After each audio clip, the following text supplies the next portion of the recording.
burst into song, Yeah. trying to woo a female cat. Wow. And it's just pure comedic gold. It's so good. It's Yeah. like you get a glimpse into their inner lives for a second. Yeah.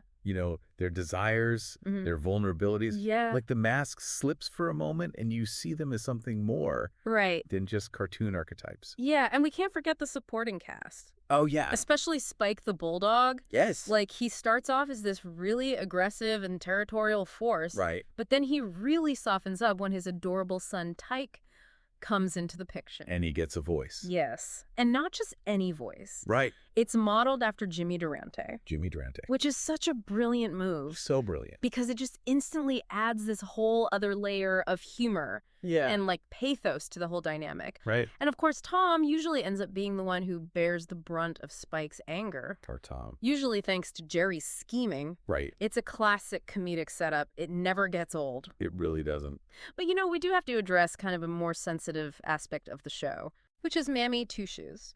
Her character, unfortunately, is a product of a less enlightened time. Right. And it's important to acknowledge the harmful stereotypes that she perpetuates. Yeah, it's a reminder that even beloved cartoons can reflect the problematic aspects of the era they were created in. Yeah. And, we can appreciate the artistry and the humor Right. while also acknowledging the need for progress and more inclusive representation. Absolutely.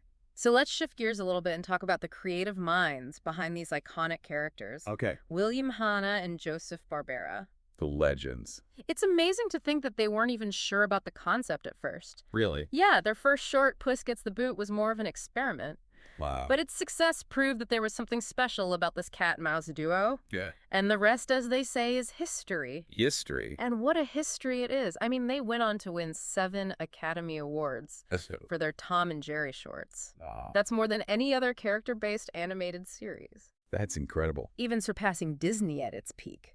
Wow. Talk about a legacy. Yeah, it really makes you wonder what the secret ingredient was. Right. Like, what did Hanna-Barbera tap into Yeah. that resonated so strongly with audiences all over the world? Yeah. Like, how did they manage to create something so enduring out of what, on the surface, seems like such a simple premise? Right.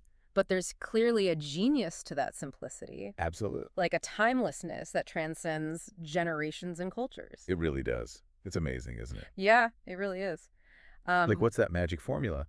Maybe it's that combination of slapstick and wit.